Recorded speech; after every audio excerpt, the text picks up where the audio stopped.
Hey Raghunath, tell everyone about our Patreon community. Sure, Kastuba. The Wisdom of the Sages Patreon community is an incredible online yoga resource. If you like the type of yoga wisdom and culture we share on the show, then our Patreon community is a great next step. This is a listener-supported podcast, and any level of sponsorship will unlock a wide range of live and archived classes, talks, and even workshops. Raghunath teaches, I teach, and we have a host of other excellent teachers on topics ranging from yoga philosophy, asana classes, storytelling, Ayurveda, kirtan, cooking, meditation, and a lot more. We even have an incredible online Bhakti 12-step recovery group.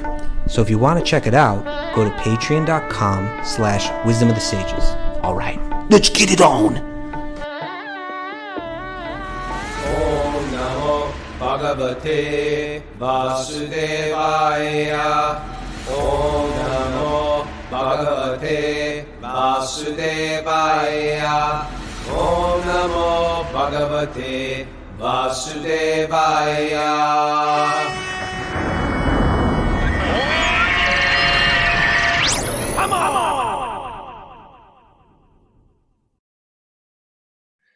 Live from Love's gas station in Canaan, New York. This is Wisdom of the Sages, a daily yoga podcast with your host Raghunath and co-host and senior educator and friend to all children, That's right. Kastuba Das. Welcome to the show, everybody. Welcome to beautiful Love's gas station. This is my go-to place when my internet is not working. Sitting in the parking lot, hotspotting off my phone. I'm here with Moses, but he went to go get a cup of coffee. Good morning, everybody. Good morning, I Raghunath. was doing well. Woke up at 4, was ready to go, and then the internet was dead. Now I got the sleepies. I'm in my truck. My camera's not that good. How are you, Kastuba? I'm doing good, Raghunath. I'm glad you made it to Love's, and your microphone sounds good, so that's the important thing. Yeah. My visuals my visuals are looking worse and worse. But Okay. as my life goes on. But yeah, any announcements, Miss Mary, you like that? I do. We have Bhakti recovery group today. The men meet at 1:00 and the women meet at 2:00. Did you ever go for Ms. Mara? Did you ever do that? Ms. Mara? That was an option there in the 80s or 70s. Ms. Ms. Yeah. Did you do that? In the Do you ever 70s or 80s? Little That's Ms. when it kicked in. I'm saying, do you ever go by Ms. Mara Simmons? Mara Simons. I mean, I guess if I have to pick between Miss, Mrs., and Ms., I usually choose Ms. Ms. MS. Yes, it's Ms. Yeah. Really? You go with Yeah, I do. Ms. There you I do. go. Okay. All Hey, right. there's more announcements, Raghunath. Tell me. The wisdom, the Light on Wisdom training and the Eco Village this January is finally up and open for registration. Yes. So this is going to be great. This is a program led by me, Kastuba, and Doyle Garunga. And basically, it's our team. Our team is together. Our posse is together.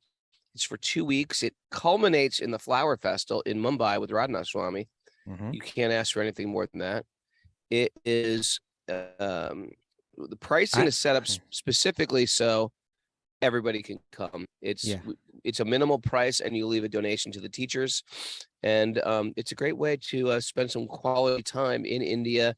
You know, sometimes people get a little stressed out about India because it's India. You know, India's a little crazy traveling through India, but the Govardhan Eco Village is really a peaceful place. Maharaj designed it. It's been designed by Radhanath Swami. Radhanath Swami's there often, and It's idyllic. It's idyllic. It's run by his monks, and we're the guests, and I'm looking forward to it. Yeah, I'm going to be teaching Bhagavad Gita in depth. Yeah. Doyle's going to do Garunga's gonna Nectar do Devotion. the works of Rupa Goswami, Nectar Devotion, Nectar of Instruction. Also, Vaishnava songs he's going to do. You'll be doing storytelling and kirtan and all that in the mornings and the evenings. Radhanath Swami will be popping in there, giving occasional talks as well. Yeah. And but it's just, it's a beautiful ashram, idyllic setting with wonderful people. It's an eco village. It's a farm. It's It's Vrindavan is manifest there. It's incredible. It's beautiful. There's cows. We do yoga right above the cows. They have beautiful, and they're the most beautiful cows in the world. The gear cows with the really long ears, floppy ears. They're as cute as any dog out there, but they're cows. You know, I heard this great thing about. I was reading Krishna book the other day. Oh, yeah? That when the cows see Krishna, they stop chewing, and they stand stunned. Yep. And those big ears go up. And they just stay fixed in this position. Yeah. Krishna is so beautiful that the cows become stunned. It's amazing, isn't it? Well, if you've never seen the gear breed of cow, I mean, it's just incredible. They're just so beautiful, and they have these really long ears, like crazy long ears, right? They're quite beautiful. So it's worth it just for that, to go to India just to see those cows. Anyway, that's going to be a great cows. Yeah. That's going to be a great couple weeks. And where can you get that, Kostuba? Where can that be found? You go to wisdomofthesages.com/events, and it'll list the 500-hour yoga teacher training, the Light on Wisdom training, which we're talking about now. It's also got next year's Italy retreat up there. We got to get anyway, we're going to release a video today. We got a couple videos Raghunath and I made, so we'll promote that. We'll release that on Instagram, and also the thing coming up in the autumn retreat, which is going to be awesome too. Coming up in October at the farm. Great. One more thing I want to announce is on Sunday during the Q&A there was some question about how to present Bhakti to newcomers. And I read from this presentation, this slideshow that I put together, and people were asking that I post that. So I posted that on my Facebook page. It's there if you go to Kaustubha Das, Kaustubha Das, Kaustubha Das, on Facebook. You can find it there. There's a PDF. You can get a PDF or a PowerPoint. I also put both of those up on the Patreon page. You should have put it exclusively on Patreon. Made them pay for it. You want it? I like that, Ragnar. We don't have to be like where. I know you're liberal. Abundance mentality. You give. Abundance. Oh, Kostuba, that's great. I'm psyched for this. And we've done this. It's gonna be incredible, and it's 3 years since we did it, so really looking forward to this. Is it 3 years? Oh yes, yes, 2000, yes, it is. Right? That's when we started the podcast, 2020. We're going back right to where it all started. Pretty amazing. Yeah. All right, fantastic. Is Mara going to be there? I sure hope so. It wouldn't be the same without Mara there. Mara, you coming? I think so. All right. So she's coming. All right. Beautiful. Well, what do you say we dive into our nugget before we do anything? Let's do it. Because it's Thomas Merton week, and we're quoting. He's a wise man and a very deeply spiritual man. Yeah, he was sort of ahead of his time. Yeah, he wasn't faking it. He was like, you could see he was genuine, very, very deep realizations. I like this Thomas Merton. Okay.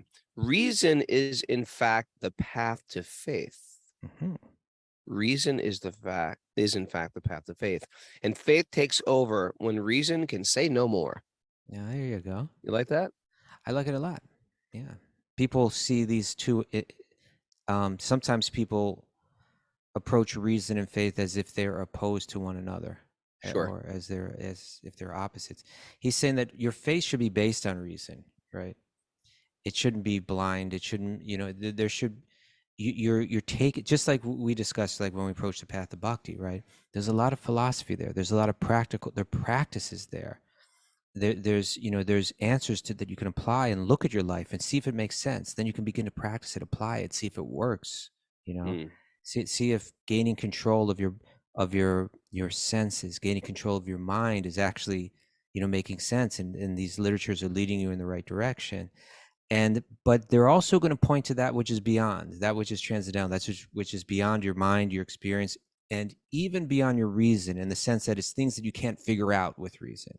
Not that they don't make any sense with reason, but things that you can't figure out with reason. So if your reason can take you to faith, then at a certain point, your faith can take you still further. It's like my faith should be compatible with reason. It shouldn't be like, ridiculous, but faith can extend beyond where reason can go. And then, and then there's a promise of experience on the other side, if you have the faith to follow it, Now, the interesting thing is, it takes a lot of faith to doubt. In Takes doubt, a lot of faith to takes a lot doubt. of faith. Raghunath, write that down, Mary. There you go. I'm trying to start my own book of quotations. No, Takes to a be lot an of faith atheist, to- to be an atheist takes a lot of faith. Oh, I see what you're Be going. an Okay, atheist. To gotcha. be an atheist It's takes a another lot type of faith. Yeah. Yeah, and you can't just and because it's very easy. There's a difference between saying, I don't believe any of this, bull. There's a difference between that, which is what oftentimes people who are spiritual get accused of. We get accused of sticking our head in the sand, concocting some reality. Basically, you should just be good. And there takes a lot of faith to go with that nothing is real. That's Everything beyond is reason. like concocted in the mind. Yeah, there's no reason there often. I mean, it's just you're opting into a could be. You're opting into a could be and just shutting reason off. When people mention there might be a higher power, there might be the world might be spiritual, might be spirit and plants and bodies and everything. There might be some benevolent higher being. And you say no. See that no that people have towards God, towards That's spirit, faith. towards higher powers. That's a type of faith, and it's a type of blind faith. We say we're not interested in blind followers in the Vedic thought. You need that discernment. That reason has to be there. I don't believe that God is a blue cowherd boy. That's fine. Welcome to the club. I don't believe that God could manifest in an idol. Great. Welcome to the circle. This is what we need to get to the bottom of it. If you just wholeheartedly accept, I start to wonder about you. Huh? Well, excuse me, Mr. Judgmental over here. No, it's not that. It's just that this is like, you have to think deep about this stuff. And Sure. when people don't question, I start to wonder how deep their roots go. You need to develop strong roots in this stuff because there's so many. You have to stand before you build a lighthouse on the rocks. You got to anchor it firmly, or else when there's huge tides come in, it gets swept away. If we want to actually be strong in our conviction in advancing in spirit, we have to have deep philosophical roots of why we're doing what we're doing, because the material web will chop us away. The material world will offer us so many better options. Oh, you can be doing this. You can be doing this. You can be doing this. You got to be thinking, no, I've thought this one through. I've thought all the options the material world has to offer me through. It's not like I haven't thought this out before. I fully thought it out. Okay. And therefore, when someone challenges me or the material world tries to entice me, my feet are planted firmly. You got big feet too. I got big feet. Thank you. Firmly planted big feet. Mary, are you going to tolerate that? I didn't say there's anything wrong with that. It's just They're very good for balance. That's very okay. good for balance. Slack lines. They're wide. You have wide feet, right? Yeah. Like that of some type of Shrek character. AJ, I didn't say you were an ogre or anything like that. Said you had big feet. AJ You understand my point here, though? I do. I totally understand your point. And AJ Sullivan's making a statement that I think you might find compatible with what you were saying. Oh, you're looking at the message board again. Yeah, but this is appropriate. This is. Oh, I understand. When you're on the message board, this is to enhance the subject that we're speaking about. Well, why do you think I look on the message board? To go in completely different directions and ignore what I'm saying.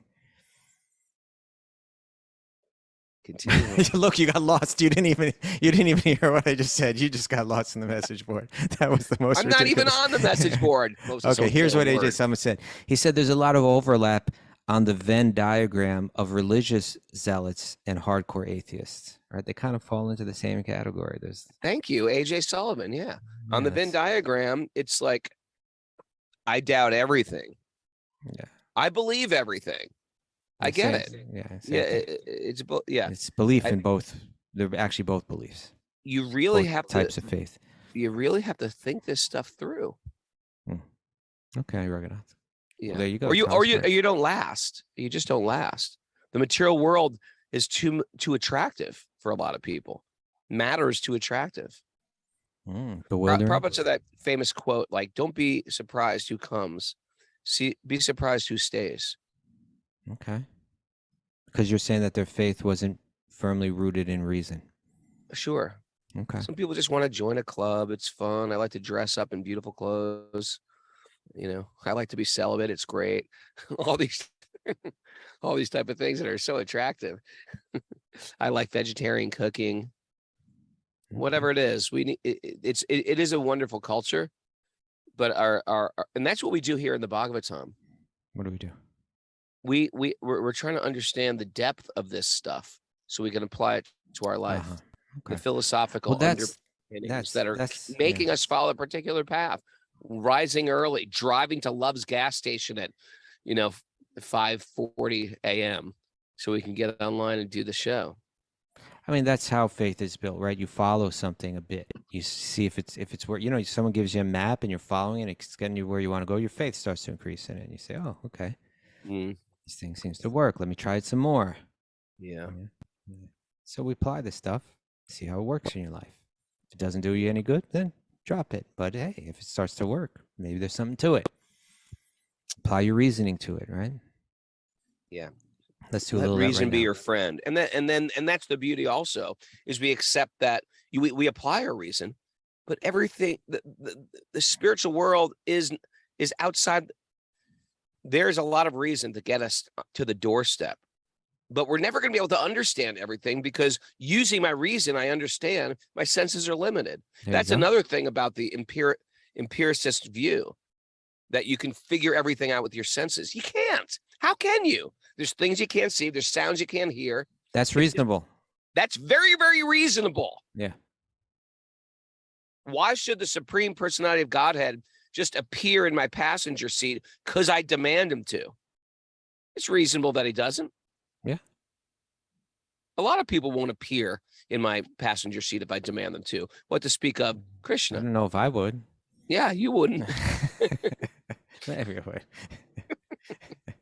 Depends. So anyway, this is all reasonable, and so we have to understand there are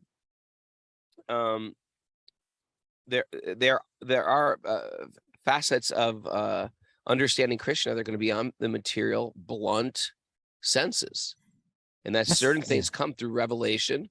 And then when Krishna wants us to see, he'll let us see. This seems to me like a reasonable kind of spiritual practice, that it begins with reason, right? You begin with reason and you experiment reasonably, and then you see if that increases faith, right? And then that faith can take you to places that go beyond where reason can go beyond where your senses can go beyond even where like that the mind could concoct with speculation. But the promise is that you're going to experience something there that's going to validate your faith, right? And then if you have, and the thing is, if you have that, like what atheists do is they deny that anybody has that, like these hardcore atheists, right? Like they deny that anyone has that validated faith. How do they know? Right? How do they know? Yeah, so it's easy to just you can doubt, but crazy blind followers, they've been hypnotized. You know what? I was 22 years old as a celibate monk. I had to dive really, really deep to maintain my vows and the strictness in my life. When I was 22, and every hormone is like gurgling within my body and my mind. Gurgling. Okay. They gurgled my hormones. With Listerine? And you have to really, not gargling, gurgling. Oh, gurgling. Oh, is gurgling a word? Yes, it is, Mayor. I tell him. Anyway, my point is that it takes, for a 22-year-old to control their senses like that, there's got to be some pretty damn good reasons why to do that. It is a word. Thank you. But you don't understand my point? I do. You have to have some good, solid reason to get you to through control your senses. Yeah. I gave up my band when it was successful. It was the height of its success. I gave it up. Why? Because I had some very good, I thought all this stuff through. I didn't just like, oh, these guys look attractive. They stared me in the eyes. They used ninja mind control. I'm going to go with them and bang a tambourine on the street corner. I thought this stuff through, man. All right. I believe you, Raghunath. I believe you. Easy. No, you get sick of it sometimes. Okay, let's move on. Your emotions are going here. Let it go, Raghunath. Love's gas station, for God's sake. Let it go. All right, why don't we get into the Bhagavatam now, Raghunath? All right. Narayanam namaskritya naram chaiva narottamam devim saraswatim yasam dato jayam madirayat. Before we start in the Srimad Bhagavatam, which is our very means of conquest, one should offer respectful obeisances to the Supreme Lord Narayan, unto Narayan Rishi, the supermost human being, unto Mother Saraswati, the goddess of learning, and to Srila Vyasadeva, the author. Nasta prayeshva badreshu nityam bhagavat sevaya bhagavati tamasloke bhakti or bhavati naishtiki. By regular attendance in the classes and the Bhagavatam, all that is troublesome to the heart will become eradicated. And loving service to the Supreme Lord, who is praised with transcendental songs, will be established as an irrevocable fact. Om Jnana Tamarandasya Jnananjana Shalakaya Chaksud Unmidtam Nena Tasmai Shri Gurave Namaha. I was born in the darkness of ignorance, and my teachers are opening my eyes with the torchlight of knowledge. I offer my obeisances at their lotus feet. You know who I had to talk with yesterday, or just a text exchange? Last second squirrel. Go ahead. Who? Al Burrell. My guy, Al Burrell, SSD Control. Me and him are like this now. Okay. All right. Are you proud of yourself? Listen to the show. You know, and he confided in me in a very sweet, way. He confided. Yeah. You know, I just don't believe in the God aspect, but I love what you guys do. I think you have great sentiment. I think it's a good, positive thing that's happening, and I appreciate it. And I said, I get it. That makes sense. Reasonable. Welcome to the table. You have a seat at the table. You don't even have to believe in God. You don't have to believe in a deity. I understand that, like, that might be too hard, difficult to grasp. But there's the fact that he's showing up with reason, and he's saying, well, you know what? All right, I don't get the God thing. That's very reasonable. I can understand how the God thing can turn the whole world off after what the world has done with God. Then again, what the world's done with materialism is pretty bad too. What the world's done with ego is pretty miserable too. Yeah. But this is where you bring reason to the table. Okay, I'm looking around the Zoom board. This person's happy. This person's content. This person's finding some peace in their life. This person's not bitter. This person's, likes the healthy living, positive living, respects cultural other things, living entities, respects other beings, kindness. Doesn't live with resentment and anger and fear. These are things that we're reaching higher towards as we get older. This person's been doing it for 10 years, 20 years, 30 years. That starts to develop faith in a person as well. Right. When we say spirituality, I think, well, anyway, I don't want to be too judgmental myself, right? But I think like there's pseudo spiritualists out there that they make the word hazy, and they make the whole thing vague and fluffy and all of that. But spirituality, it comes down to respecting the spirit within every living being, seeing a certain type of equality, right? I like that. That's within every living being. When Martin Luther King says, that he dreams of this world where people are judged by the content of their character, not by the color of their skin. That's a spiritual statement, right? It's not the body, it's the self that we're talking about, right? What a great statement, huh? Yeah. What a great statement. But my point is, it's like that's spirituality. It's not like, I don't want to say anything and then offend a lot of people, but it's not these the crystals and the dream catchers and all of that. I got crystals. I got dream catchers. I know how to offend someone. I got dream catchers. I got crystals. All right. And those are all spiritual things too.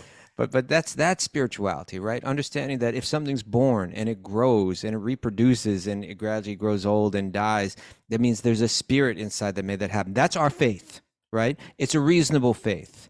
And you may not even accept that. But if you accept what comes at the end of that therefore we should respect one another, appreciate one another, be kind to one another, practice ahimsa, then we're very much on the same team, Sure.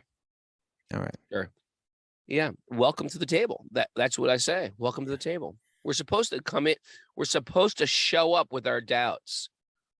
That's what it takes to make forward progress. Okay. But don't have blind faith. I get that. And don't have blind doubt. That's the flip side of blind faith. Well, that is blind faith. Blind doubt is blind faith. That's what you're saying, right? It's another type of faith. Are you just saying when I said it a different way? Yeah, well, no, I'm saying that's what you said. You said it's another type of faith, right? Yeah, it's a faith. It's a faith in your doubts. Why not doubt your doubts? Why not doubt your doubts? All right. I know you're frustrated and this is tearing you up today, Raghunath. I know you're. Why not doubt your doubts? You know what's going on, Raghunath? I can see it clearly. This is your cleanse. Yeah, this is your cleanse, and you're getting a little grumpy. You're getting a little grumpy. I'm not grumpy, man. I'm inspired. See, even that response. I'm not grumpy. Are you drinking coffee during your cleanse, by the way? What is No, it? I'm not, my friend. Okay. Well, not now. I'm not. Okay. At this All right. moment, if that's what you mean. All right. Let's get into the I Bhagavatam. could have lied to everybody except Moses, who's sitting right behind me. That's right. Holding my coffee. I just bought your coffee. All right, let's get into Bhagavatam right now. This great verse today, great commentary. This mysteries of the universe are like just. I already chanted that was a squirrel. I know. So I've already chanted the invocation. I'm aware of that. All right. Mara. Reading from Canto 4, Chapter 24, Text 61. 61. Lord Shiva speaking. You there, Raghu? 61, yeah. I think we should get deep into this verse. Read the commentary too. Let's go. Okay, ready? Yeah. My dear Lord, you have manifold energies. Manifold. What does that mean? Manifold. Many, various. Okay. And these energies are manifested in manifold forms. There's that word again. Now you know what it means. I'm going to use it. If I use that today, I'll own that word. That's how I play around with vocabulary. Got to use it in manifold energies. Let's start again. My dear Lord, you have manifold energies, and these energies are manifested in manifold forms. Okay. With such energies, you have also created the cosmic manifestation. And although you maintain it as if it were permanent, you ultimately annihilate it. Although you are never disturbed by such changes and alterations, the living entities are disturbed by them, and therefore they find the cosmic manifestation to be different or separated from you. My Lord, you are always independent, and I can clearly see this fact. Okay. Interesting point here, right? He's saying that it's talking about different energies. You know, Srila Prabhupada used to say that like electricity manifests in different ways, right? The same electricity manifests as a refrigerator, like it makes things cold, and then that same electricity manifests as like a heater, you know, and warm things. But it's the same energy that's manifesting in different ways. And so Lord Shiva is looking at Krishna and saying, your spiritual energy manifests in different ways. It even becomes material energy and takes on different forms, right? And that's always moving and shifting. But you're beyond all of that. And no matter how it moves or shifts, you're undisturbed. Mm-hmm. But we become, but people become confused. That he's saying the living entities are disturbed by them. We become disturbed by the shifting of the material energy. When the energy is manifest as fully spiritual, if you're in a fully spiritual realm, there's no disturbance. Everything's great. But that material energy has a way, because its nature is opposite of the nature of the soul, because it's constantly in flux, where by nature we're steady. We become disturbed by it. But there's a way to see beyond it. If you can see it for what it is, you can actually be even within it and undisturbed, just like he's saying Krishna is. That's the game we're trying to play. That's the game. Here's the purport. Okay. It's clearly explained that Lord Krishna has multi-energies. What's the word? Manifold energies. That's right. Which can be grouped into three, namely external energy, the internal energy, and the marginal energy. Okay, so you got the internal, the external, and then the in-between. All right. What's there the are also what are they? Let's talk about these briefly, very briefly. Internal is Krishna's potency. The spiritual energy, which is eternal, potency. Conscious, never shifting. Yeah. Yeah. The external energy is, my F-150 here, the blacktop, the pavement, the gas material station, world that we're living in, the tree, even the trees in the bodies of our the bodies. trees. Yeah. Right. And then there is the marginal enemy. It's spirit, but it's marginal. It has the ability to be covered by the external energy. Okay, so that's referring to it's sitting on the margin, basically. I think that's why you call it a marginal energy. I think you're onto something there. I think you're onto. I never really put it together. Sitting on the margin. Prabhupada would sometimes say it's like the beach. One moment it's covered by water, and the next, then the wave goes out and it's uncovered, and then the wave comes back and it's covered again. So we're like that. We are spiritual energy. We are made of spiritual energy, but we have that potential, that tendency to become bewildered or covered by the material energy and identify with the material energy. This is me. I'm a man. I'm a woman. I'm American. I'm whatever. Ever had one of those experiences where you're like just laying on the beach and then all of a sudden the waves are coming in and you're just like asleep and you're just like smashed against the rocks or all your things getting dragged back in the ocean? No. No, you never had that happen, huh? Mara, come on, back me up here. You ever get nailed by a wave? Everything was calm. Been Happens all the time. Before. Happens all the time. People get dragged in the ocean. Okay. All right, let's continue. Namely this. Okay. There are also different cosmic manifestations, namely the spiritual world and the material world. Okay, there's a realm made of spiritual energy. Use your reason. Is it possible? Why not? Is it possible? Why not? Give it a chance. Open up. You don't have to believe it, but I don't have to believe that there is a universe within my body. But now scientists are saying there's universes, there's billions of living beings inside your body. Well, Raghunath, right there, that's an interesting place to go because, in other words, reasoning, one place where reasoning helps us understand things is the micro-macro kind of thing. Like if I see something happening on a micro level, well, then there's a reasonable possibility that a very similar thing could happen on a macro level, or on a macro level, right? If you're seeing something happen on a micro level, then why couldn't it be possible that it's happening on a macro level, right? Right. We see all these bacteria feeding off our bodies, living on the host, and our body's filled with saline salt water, right? And I'm walking around like a universe, and then the Mara universe is just walking around doing her thing. Oh, and there's the Lori Pag universe coming down to town. Excuse me, in town. What's so unreasonable about looking up in the sky and saying there's multiple universes? There could be. We're not even saying there is. We're saying there could be. Yeah. We're saying it's reasonable to think that there is these Fibonacci sequence, this Fibonacci spiral of macro and outer shells and concentric circles of universes. Why not? Why not? And you could probably take it even smaller. We just haven't got there with our electronic microscopes. Probably that spiral goes even very, very tiny and is still like perfectly, tiny, minute universes.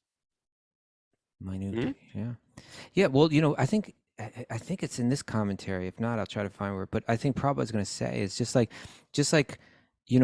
a body forms around a spirit, right? Like, in other words, there's a little spark of spiritual, and then a body develops, even within the womb, this is taking place. And Srila Prabhupada is saying that's micro. He's saying the whole universe is like that. The universe is the body of Lord Vishnu. It all develops. So if it could happen micro, look at patterns and then see if what these ancient yogic texts, which have so much valuable information, practical, then if you can develop, apply your reason to it and see if it could be, think about if it could be, and then experiment with it and see if faith can take you further, And if some of the doubts that you have are because, well, I know churches and I don't trust some guru, and whenever there's organization, there's corruption. I get that. That makes sense. Practice it in your own home. Unless there's some corrupt guru living in your kitchen, then go into the garage. Just practice it somewhere. All right. So let's keep going. Let's see where Prabhupada goes with this. The eternally free living entities are called Nitya Mukta. That means eternally free. Eternally free. They're eternally just liberated. Yeah. For they never come in contact with material energy. That's an interesting concept. Right? Let's use reason on this show today. Yeah. Could there be people who are not contaminated by the material energy? On the micro level, we see some people, we have a whole population. What's the population, Mara, what's the population of U.S. citizens that do time in jail? Or let's say even that are in jail right now. Think you can find that? Sure. All right. And then you got a micro thing, right? It's going to be a certain percent. What do you think the percentages are now? People in jail as citizens. 4%. Okay, 4. I bet it's less than that, but it might be less. I don't think 1 out of 25 people is in jail. We have almost 2 million people in jail. I'm trying to figure out a percentage. 2 million? 1 out of 125 or something like that. Sorry, you might have to get back to me on this. 2 million. We're We gonna can do get the back to you on calculation. What's that. the population of the U.S.? You have the highest amount than any other country, Samantha Berger Yeah. says. Wow. Okay, so but it's a small percentage, right? Prabhupada's saying that's micro.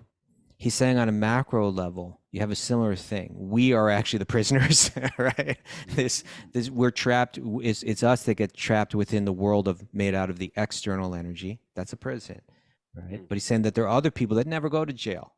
That's a reasonable. You can consider that. It doesn't mean that it's true just because he said it. We're not accepting even not all this reasonable. stuff is true. We're just applying reason. Could Okay, it be let's true? apply some Yeah, reason. I really think that. Okay. When I was on Joe Rogan, he was trying to corner me with this too. So, he was asking me about Ganesh and he was asking me about spaceships and stuff like that. And my answer is just like how it is now. Soma. Could Soma be. Rasa. My answer was could be. What do I know? Right. What do I know? Sometimes I ask myself that question. Sometimes you ask, what does Raghunath know also? No, that's the question I ask. That's not also that's what I meant. What does this guy know anyway? Okay, let's continue. They were eternally free living entities. Some people reasonably could be nitya muktas. This could be true. Or they never come in contact with material energy. However, some living entities are conditioned in this material world. And thus they think themselves separated from the Lord. This is key. The thinking of ourselves is separated. I can see in my own life, Prabhu. I can see in my own life. There's times that I actually want to do spiritual things. I'm eager to do spiritual things.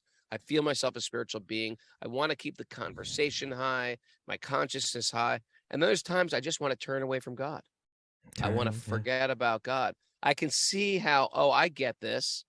I'm directing my future right now by my choices, by my thoughts, by my actions, by my words. I get this. I get why I'm in the material world. And the more you engage in one or the other, they all become addictive. Isn't that true? You know what that is? Netflix can become addicted. Overeating can become addictive. Cleansing can be addictive. Working out can be addictive. Being cruel to each other, being violent towards people can be addictive. Robbing can be addictive. I mean, there must be a high robbing a bank. If you get away from that You ever meet a bank robber? I've never done it, but I've tried to peer into the minds of criminals. I met a bank robber, a couple bank robbers. I met a bank robber. Yes, I have. But that's another story. Okay. That's another story. Right. The point is, imagine the power. And I've read lives where someone's of shooting someone, where you must feel like, I'm powerful. He's going dark. You know what I mean? It can. That's what I'm saying. It's still addictive. It's just addictive in a lower guna. Or even setting that addiction aside. In a sense, I think, in other words, they think themselves separate from the Supreme Lord. That's the nature of the illusion. And it's something like fantasy, right? Like when we're sitting here in so-called reality, and then we consciously, intentionally take the mind to fantasy, to a world that doesn't exist, right? In order to enjoy. We want to forget reality and enter into a fantasy for the purpose of enjoyment. In a sense, that's, again, it's kind of like a Fibonacci spiral micro. That's like, the dream within the dream is what's being said here, that we turned, when it says that they think themselves separated from the Supreme Lord, in a sense, it's saying separated from reality, right? We don't think, we enter into the virtual reality. Mm-hmm. So if we see our mind doing that even in this life, then isn't it possible that we've done that on another scale, and that this life is also a fantasy? That's what I'm saying, man. That's exactly what I was saying. Well, I'm just reinforcing your point, Raghunath. Okay. In a more lucid, less all over the place way. No. But I can just see in my own life. I can see in my own life how I do that. In the course of a day, how I do that. Is it possible that, here's the question, is it possible that that's what we're doing here? Right? Yeah. That we wanted to enter a fantasy? Not choosing. And the interesting thing about my spiritual life is it really comes down to decisions. I just have to decide. just like Samantha Burrier is like, am I going to go to India? Am I not going to go to India? Am I going to go to India? She texted me. I saw her at Bhakti Stock, and she was like, I don't know if I should go to India. People are telling me not to go, but I want to go. But I've got my job. It was back and forth. And don't get me wrong, Samantha. Everybody does this too. Samantha's our, what do you call her? Professor Snooki? Professor Snooki, you call her. We're not sure if she's totally offended by that or not. She loves it. She loves it. She told me she loves being called Professor. Okay, because she's from the Jersey Shore. We call her Snooki. And she's a professor. So Professor Snooki says, I'm going back and forth. How did I get on the subject, Kasuba? I don't know about decision making. Throughout the day, we make decisions. Throughout the day, we get these decisions. Oh, I was going to say, to move forward in life, we've just got to decide. This is no longer me. This is what I want to do. I'm going to India. What we get caught in this indecision, and we live there and we suffer there tremendously. Just choose. Okay. Right. And if I want to become a spiritual, if I want to reclaim my spiritual life, I got to just choose it. Yeah. All right. Thank you. Choose. Choose. Raghu says choose. That's a t-shirt right there. Yes. Thank you. Big in those big Frankie. What was it? Frankie says relax. Frankie says relax. Raghu says choose. Choose. All right. Frankie says relax. That's so 80s. I know. Right? Yeah. I was telling Bobby's little daughter's named Frankie. I said, you got to get her little Frankie says relax. Oh, that would be cool. She said she actually got one. She had a little onesie. Frankie says relax. Oh, that's cute. Okay. So let's read that sentence again. Some living entities are conditioned in this material world, and thus they think themselves separated from the Supreme Lord. They're never separated, but they think themselves. Okay. Due to their contact with material energy, their existence is always troublesome. Mm-hmm. Check. That's reasonable. That's very reasonable. That's very reasonable. Look around. There's a lot of trouble going on. Yeah, and if your life is not troublesome, give it some time. Yeah. Give it some time, people. Yeah, a little bit of time. A little bit of time. I mean, some people actually have the good karma where their life isn't troublesome. They marry someone who makes their life easier. That was like when Joe Rogan was interviewing. He's like, "What? I don't know. Life seems kind of good to me." Yeah, you just got $200 million contract. Yeah, and all you do for work is you gab all day. Yeah, life is good for you right now. Right, but you're one out of many trillions that has such a favorable setup in life. A zipped up life. Yeah, a lot of and that won't last either. It's gonna get rocked too. I don't say that. I don't relish that, but I'm just saying every living being is gonna. I don't want Joe Rogan to have to suffer, but suffering will enter his life too. Yeah, of course. It's just part of the material world. This world of entropy, this world of everything falling apart. Yeah. Of course, we're going to lose things that we love. It's designed, right? It's designed to break. It's what do they call that? Planned obsolescence. Planned obsolescence. The body is planned obsolescence. It's been programmed. That one, okay, body is planned obsolescence. We got. Yeah, we're programmed to just self-destruct. This machine will self-destruct. Okay, keep going. Yeah, and the problem is I have eternal. My problem is I have eternal desires. I desire to love my family eternally. Well, I have desires for my family to love me eternally. I love my home. I desire to love my home eternally. Or I'm looking for an eternal home, right? We like the idea of I've been living here for 50 years. We love that idea of eternality. You know what I love to do? I love to see old things. I follow, you follow this one? Megalithic marvels. I don't follow that. You should follow megalithic marvels. It's incredible.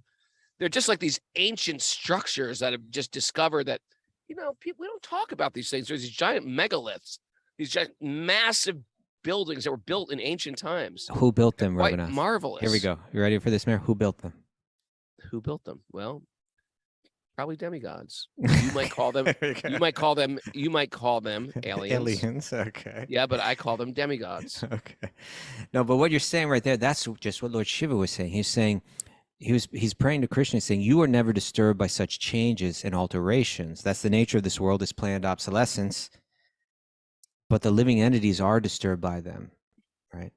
Yeah. Where Prabhupada's going to go with this is he's going to show how when we begin to feel the connection with that which is eternal, with Krishna, then even though we're in the constantly changing world, we're not disturbed by it. And not only that, we're seeing even the material energy as spiritual. We see it all as Krishna's energy. Sometimes it's refrigerator, sometimes it's heater, but it's all spiritual. It's an interesting concept. Let's keep going here. Continuing on. Due to their contact with material energy, their existence is always troublesome. Check. Being always in distress. Check. The conditioned soul considers the material energy to be very much disturbing. Check. It's disturbing. This fact is explained by a Vaishnav Kavi.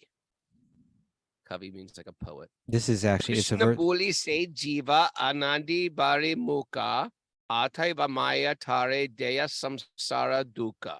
That's the Kavi is Krishnadas Kaviraj. This is a verse from Chaitanya Charitamrita, which reads as follows. Forgetting Krishna, the living entity has been attracted by the external feature, the external energy, from time immemorial, going way, way, way back. Did you do a new translation of that? It's the translation from Chaitanya Charitamrita. Okay, but it's not the purport, right? No, I'm switching over to Chaitanya Charitamrita right now. Good for you. I'm doing it. It was seamless until you. Okay. Well, I was wondering if there's people following along with the Bhagavatam, then they'll be like, where is he going? No. I said this is Chaitanya Charitamrita. Maybe I should have been more clear. Thank you, brother. Okay, because I was confused. Yes. Forgetting Krishna, the living entity has been attracted by the external feature from time immemorial. Therefore, the illusory energy, or Maya, gives them all kinds of misery in their material existence. Okay. Sounds negative, doesn't it? Sounds like a bunch of whiny complainers, these let's put a positive spin on it. Let's put a positive The positive spin is what we really want is eternal joy, and what we're settling for is material pleasure. Ooh, I like that one. Mary. Okay, well, let's keep reading this commentary because Prabhupada's going to, I think he's going to help us put the spin on it. When the living entity forgets the Supreme Lord and wants to enjoy himself independently, imitating the Supreme Lord, right? Boom. What is that imitation? I am the center. I'm the enjoyer. I'm the controller. Krishna is the center. No. I am the center. Yeah. Everybody is satellite around me. It's a Raghunath-centered universe, Mara. Get used to it. Dr. Evil over here. We all become these little Dr. Evils, you know. We all become tiny little Dr. Evils. There you go, man. We want Note that one down. Control. Yeah. Okay. When the living entity forgets the Supreme Lord and wants to enjoy himself independently, imitating the Supreme Lord as Dr. Evil, he is captured by the false notion Mr. Burns.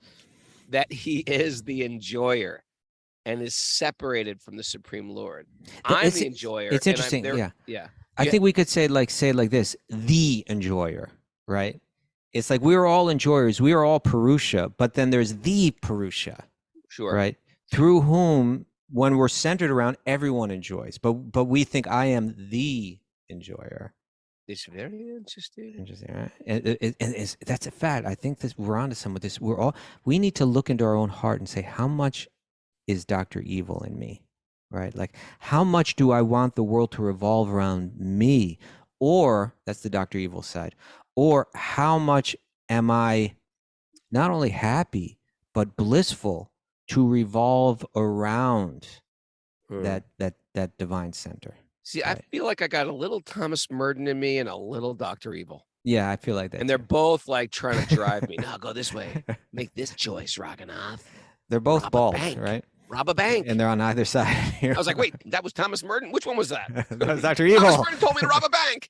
No, that was Dr. Evil. Thomas Merton. I wonder what Thomas Merton's history was, if he ever had a dark history. No. It's not like they're born saints. No, but it wasn't dark like that. You never know. Every sinner has a past. Okay. I mean, every saint has a past and every sinner has a future. Nice, Raghu. Nice. Okay. Note that one down here. This material energy is therefore very much troublesome to the spiritual energy. The living entity, but the living entity, but the material energy. Hold on, let's start try this that again. again. We'll go back to the previous sentence that you read about. When the living entity forgets the Supreme Lord and wants to enjoy himself independently, imitating the Supreme Lord, he's captured. Captured. The false notion. The false notion that he is the enjoyer and is separated from the Supreme Lord. That's the fantasy. Once you think you're the center, you're separated. Okay. This material energy is therefore very much troublesome to the spiritual energy, the living entity. But the material energy is never troublesome to the Supreme Lord. Okay. Indeed. Indeed. For the Supreme Lord, both material and spiritual energy are the same. Boom. Interesting, right? Yeah. Not affected by it. In this verse, you might say, well, everything is going good. Well, something will turn around. But Bhagavan's position is that he's never troubled by either one of them. Okay. The Supreme Lord is always independent, but because the living entities are not independent due to the false idea of becoming independently happy, material energy is troublesome. Hold on, you missed one sentence. In this verse, Lord Shiva explains. What? In this verse, Lord Shiva explains that the material energy is never troublesome to the Supreme Lord. The Supreme Lord is always independent, but because the living entities are not independent due to their false idea of becoming independently happy, the material energy is troublesome. That's why we're in so much trouble. Yeah. Yeah. Due to the false idea of becoming independent. There's nothing wrong with becoming happy. It's becoming independently happy. It just doesn't work. The formula doesn't work. Yep. And there's no shame in that. You know, it shouldn't be a blow to our ego that, just look around. You'll see it right now. We're being maintained. Come to terms with it. Grow up. We're being maintained. We're being That's a maintained. Just t-shirt. acknowledge it. We are being maintained. Yeah. Just acknowledge it. Don't every breath I take. Every move you make. What's I'll be the third watching line? you. Every breath I take, every move we make, Krishna's watching you. Oh, there you go. You spiritualized it, right? Back to SSD Control. They have a great. Okay. They have a song that is I use on a regular basis. It's Which one? that song Boiling Point. Boiling Point. Boiling over. Boiling point. Whenever I get frustrated in this world, it's like people are boiling point, boiling over, boiling over. I just say that on a regular basis. That's my mantra. I'm at boiling point. I'm at my boiling point here. All right. My kids at my boiling point. My material energy is at the boiling point. Frustration with the material are boiling point. Crucial point. Know that one? Crucial. Yeah, I didn't like that one. The mob. Hey, don't go. Raghunath. Oh, Don't be judgmental. And actually, Ralph from the mob listens to the show. what? All right, Yeah. I like the mob. Okay. I like Ralph. New York hardcore. Come on. All right. Isn't that amazing? Ralph listens and Al listens. It's There's beautiful. unity through the Vedas. Unity between New York and Boston hardcore. Who would have thought? Crucial point. I remember Okay. that song. Continue with this commentary, Raghunath. The Supreme Lord is always No, independent. because the Mayavadi philosophy. Because the Oh, no, maybe I Mayavadi missed philosophers cannot understand this. Well, it's 6:59, Prabhu. I think this is it. Why don't we just pick up here tomorrow then? Okay, let's pick it up. There's here. a good stuff here. Yeah. Let's pick it up, Mara. Mara, you got a goodie for me, Mara. You got I a have a goodie lot. for me. It's I not have a a lot of goodie. takeaways. Give me some She got goodies. takeaways. I want a Got a lot goodie, of Mara. takeaways. What is this? What kind of character are you playing right now? You know what I really want Disturbed on this cleanse? man-child? What is that? You know what I really want on this cleanse? I want Wednesday's cannolis. I want Wednesday to make some prasadam cannolis. That did get me going there, thinking about those.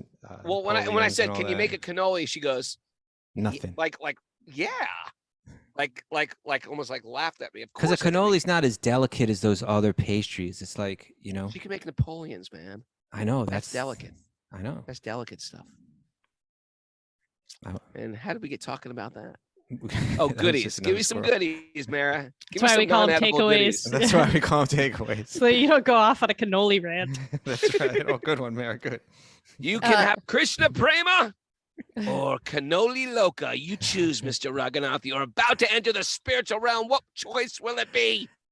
Ooh, justice. All the wisdom of the sages people are yelling at my soul. Just choose, Raghunath. Just choose. It's about decision making. Yes. Reason and faith go hand in hand. Yes. Yes. Atheism is a type of blind faith. It is. It's a choice. That hardcore atheism is. We need deep roots to hold us through the waves of the material world. Deep roots, or not? Deep Roots sounds like a band. We're Spiritual. Deep roots.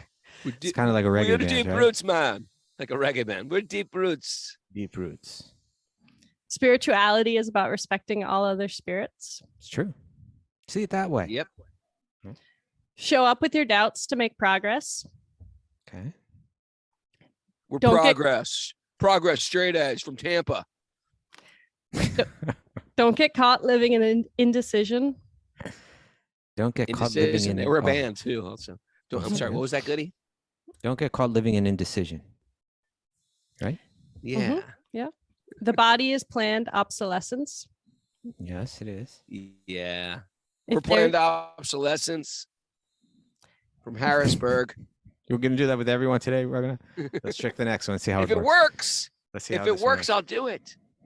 If there's a corrupt guru in your kitchen, practice Oh, yeah. bhakti in the garage. We're corrupt guru Yeah. from the kitchen. Was that the last one? That's a good one. No, there's one more. And You Say got that one one again. Say Got that one one again. better than that one? If there's Yeah, a say that one corrupt guru again. in the kitchen, if there's go a to the- if there's a corrupt guru in the kitchen, practice bhakti in the garage. Okay, that's a good one. Yeah. That's a good one.